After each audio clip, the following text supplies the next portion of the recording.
Passaic Bay U.S. History students and parents. I am Jenny Cooper, U.S. History teacher and 8th grade team leader. I'm Anna Armitage. Hey, Mr. Andrew Lewis. Mr. Jesse Drake. And we are here to walk you through the year-long 8th grade community service project called Be the Change. If you have an older sibling who is a Passaic Bay alum or know former Passaic Bay students, you probably have heard about the Be the Change project and know what a great opportunity this is. This video will walk you through the expectations, guidelines, and step-by-step of the project. This video is available to you so that as you complete each step of the project, you can review the objectives as needed. Passaic Bay has a long-standing reputation for instilling in its students the importance of being a lifelong learner with a global perspective. This year, all 8th grade levels are focusing on an aspect of community service. This is our 8th grade's 5th year in implementing the Be the Change project, and we are blown away each year by the creativity and compassion our students demonstrate throughout these projects. In U.S. history, you will learn about many great leaders and how they affected the world around them. A good leader is one who serves. In your ELA classes, you will focus on humanity and the role we play in our society, and learning about the Holocaust in the second quarter and civil rights in the third quarter. Early 1900s, Indian social activist Mahatma Gandhi once said, "Be the change that you wish to see in the world." Your assignment is to find a way to spread kindness, service, and love to others by being the change you wish to see in the world. We are asking you to observe the needs within your own community, pick a cause or community project, and take action. Your project will be in 3 parts. You will first research your issue or topic and create a visual presentation in your ELA classes during quarter 2. The second aspect of your project is the actual service you complete. Once you have chosen how you will serve, you may begin at any time, and your service must be complete by the end of the 3rd quarter. Evidence of your service project will be in the form of photos you or family members take of your service project and yourself in action.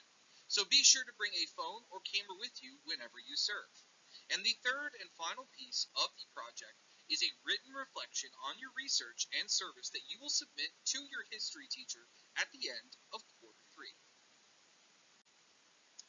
A vital part of completing this project is managing your time on each of the elements. If you turn to page 2 in your packet, go ahead, I'll wait. You will see a step-by-step approach to how to accomplish each task. The first step is to decide on your topic. At the end of this presentation, you will have time in class to complete the anticipation guide on page 4 to help narrow your interest. We also suggest that you look at pages 5 through 7 of the packet, which gives an extensive list of ideas that we've seen in the past as successful projects. Yes, I said successful projects, because we've had some students get ideas that they are passionate about, but might not be broad enough to really become a service project. Or we've seen ideas so broad that the student has gotten lost in the idea. Talk to your U.S. history teacher if you want a specific example of a project gone wrong. You need to narrow down your ideas to one topic with an idea of how you plan to serve by Wednesday, October 11th. That's next week. Now, we know that many students will pick similar ideas and have similar ways to serve, and that is absolutely fine. However, we cannot say it enough. This project is not meant to be a group project. Some acts of service might be too big for one student to complete, and we, as your U.S. history teachers, understand that. But keep in mind that you will need prior approval before working with other students. And keep in mind that each student does his or her own research presentation, takes his or her own photos at the community service event, and complete his or her own reflection. Once you know which topic you want to research, then it's time to decide how you will serve. Look at pages 6 and 7 for some suggestions on ways to serve. In a broader sense, we give you 3 choices to consider. Most students will serve by giving of their time. Your project will include you finding an organization affiliated with your cause or topic and spending at least 3 hours working with this group. You will prove your time of service by having your supervisor complete a volunteer service hour form. You will get a copy of this form from your U.S. history teacher once your action plan has been approved. We've seen students work downtown with the homeless at the Sandwich Mission, handing out food on Fridays, and playing with kids while their parents wait in line for food. We've had students visit local hospitals to paint nails and fix the hair of children. We've had students orchestrate several weekend beach cleanups, volunteer at animal shelters, participate in 5Ks. It could be something as simple as doing yard work for an elderly neighbor or babysitting for a neighbor. Not family, I said neighbor. But keep in mind that if you are paid for your service, it no longer counts for this element of the project. Another way to serve your community is by giving of your specific talents. You might have a unique ability that could serve your topic well. In the past, we had a group of musicians put on a patriotic concert for a local nursing home, and it went so well they went back on the 4th of July to perform again. School was out and the project was done, but it meant so much to them and impacted these students in a way that they wanted to keep the service going. Another successful project involved a student fluent in American Sign Language who hosted several seminars in her neighborhood to teach ASL to those interested. If you choose this route, your commitment should be at least 3 hours as well. And the final option to serve would be to raise financial support for your cause. How you do this is up to you. You can ask for donations door to door, create an online funding page like GoFundMe or Donors Choose. You could host an event like a car wash, sell baked goods at a neighborhood sporting event, set up a lemonade stand, or host a yard sale. Your goal should be to raise at least $250 and needs to be completed according to the definition of service. Hopefully that means you don't have just one person footing the bill, if you know what I mean. Financial donations aren't the only donations that organizations need. If you plan on donating items to area businesses, that would fall in this category too. We've seen students host a food drive in their neighborhood, collect books to donate to libraries, collect new toys and blankets to give to pediatric patients in local hospitals, and even students asking local businesses for donations to make baskets to give to cancer patients at chemotherapy treatments. When completing this aspect, you will need an official form or receipt of donation from the organization you serve. Your goal should be to collect at least 100 items to donate. Be sure to count how many items before you give it away. And remember to document every step of your service with you in pictures. You will need at least 5 good photos of you. For example, if you plan on raising money, be sure to take pictures of your advertising to get donations, you collecting donations, and giving your final amount to the organization. We also want to let you know that raising money or collecting donations for your project cannot be done at school. We have seen students in the past who have contacted local businesses asking to keep a box or jar for them. That part is up to you. You will need to turn in page 8 in this packet, called My Action Plan, on Wednesday, November 1st, to your U.S. history teacher, and for one-on-one conferencing. Turn to page 8 now, and our next slide will walk you through the action plan. Page 8 and 9, How to Complete Your Action Plan, will be turned into your U.S. history teacher on Wednesday, November 1st for individual conferencing. By this date, you should have been in contact with the organization you plan on working with and have documented the information you received. The top part of this project is self-explanatory. You will need to reiterate your choice of topic and also share why you chose the topic. Hopefully your issue is something that's important to you. Mrs. Cooper has chosen to participate in the Alzheimer's Walk in November to support research to cure Alzheimer's. This particular disease holds a special place in her heart as her grandmother is living with Alzheimer's now.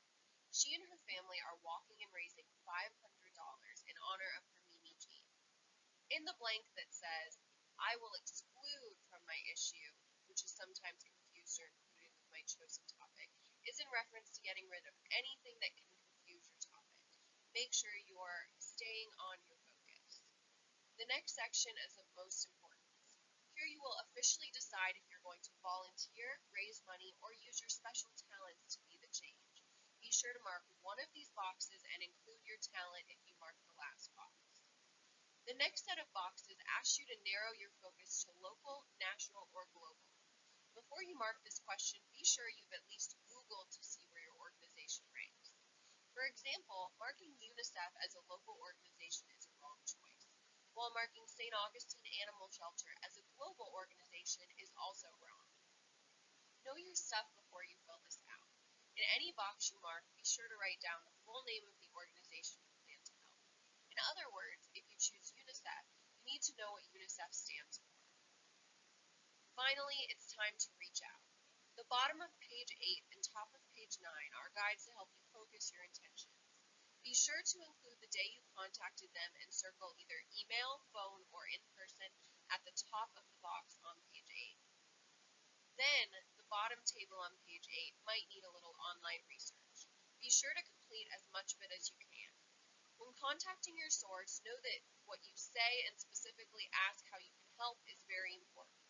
Most local organizations are thrilled to have students wanting to serve, but keep in mind that some organizations have age requirements that you might not meet.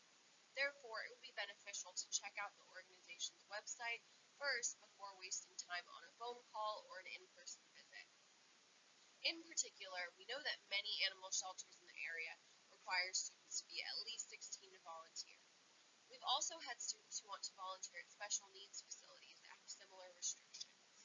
Be sure to let your contact know very clearly what you'd like to do so they can determine if you're a good fit for them. Be proactive. Since you know that you have to have communicated with your organization by November 1st, that means you'll need to reach out to them as soon as possible. If you call or go in person, you will probably get quick feedback. If you email, expect a delay of at least 1 week for a response. It's not acceptable to show up on November 1st and tell your teacher that you tried and your contact hasn't returned your calls. In that case, you need to be more aggressive or find a new organization to work with. In the middle of page 9, you need to consider what resources will help you complete your project. For example, Mrs. Cooper's Alzheimer's Walk includes her walking at the actual event as well as raising money. So she needed to promote the event and she chose to use social media to reach a broad audience, while also emailing and calling close family members and friends for a more narrowed approach. She also had to register for the event ahead of time, which meant logging into the Alzheimer's Foundation website and completing registration for herself and her family. For the event, she wants her Team Jean to wear matching t-shirts, so she had to consider if she would just buy the shirts herself or if she could find a local business to foot the bill. Finally, she has to orchestrate the actual transportation and arrival of the event for her family and how to turn in her $500 donation the day of. All of these steps require resources. Consider what you may need to plan every step and complete it successfully. As mentioned before, this is not meant to be a group project, but by November 1st, you may have noticed other students with similar ideas. This is the place to write down who, if any, students you'll be working alongside with. What day or days you plan to serve your organization? Make sure you turn to page 10 and write in your dates of service. From there, work backwards to determine what steps need to happen for you to reach your deadline of service. Note, at the bottom of page 10 in the box that says March, the final project is due on March 15th. That means you are turning in your service that you want to have done at least a week in advance before the final due date. Your research presentation is due to your ELA teacher no later than Friday, December 1st. Use the research guiding questions in this packet on pages 11 through 12 to find the relevant information for your topic. Remember to write down all of your sources as you will create a works cited page. These research questions are just the beginning. Your ELA teacher may ask you to do more if your topic is not thoroughly researched. Select one of the following options as your choice of media for your research. Option 1. A trifold poster board. You need to design a backboard presentation in which you thoroughly address the research behind your topic. You will leave one of your trifold poster board empty to include the 5 photos of your completed community service with detailed captions to turn into your history teacher as a final project. Option 2, PowerPoint or Prezi. Create a PowerPoint or Prezi with at least 10 slides, separate from your title page. Your PowerPoint should thoroughly summarize all 8 research questions in this packet as well as any questions added by your ELA teacher. You will add 5 more slides including photos of you completing your service along with detailed captions after you complete your community service to turn into your U.S. history teacher. Option 3. Create a web page. Using Weebly, Google Sites, Wix, or Jimbo, students will create a visually appealing website, thoroughly addressing all research questions in this packet as well as any your ELA teacher adds. Label each section to organize the material logically. We suggest creating many pages or sections to your web page to make your page aesthetically pleasing. Your 5 photos will be added after you complete your service. All presentations should be visually appealing to your audience. Along with your information, several images should be included that relate directly to your topic. One of the 8 research questions asks for facts and statistics. This is a great quick information, and we encourage you to search for infographics that have valuable information pertaining to your topic. Finally, all projects will include a completed works cited page, including at least 3 academic resources. Academic means more than just the first popular site that pops up on your search. Be critical of where you are getting your information. Your ELA teacher will review proper formatting of a works cited page during second quarter. Additionally, Google.com is not a source, but a fine place to start your research. You can begin your service at any time, but we recommend having your topic nailed down first. Your topic and service must match. In other words, you can't research a specific type of cancer and then decide you're going to donate canned goods to downtown St. Augustine. That's why it is so important to reach out to your organization early on to nail down the needs and dates that you are able to serve. In every step of your active service, be sure to take pictures of yourself and what you are doing. You will need to provide detailed captions of what is happening in the photos. For example, in my project, I took a screenshot of the donations website once I registered for the Alzheimer's Walk. That is a photo that is time-stamped to show the early process of planning. We are aware that some locations do not allow you to take photos, and in that case, you will have to be creative with what you capture. You definitely need to capture the service. We had a group of students who traveled to Give Kids the World in Orlando to volunteer at the dining room for families who were granted a trip to Disney through the Make-A-Wish program.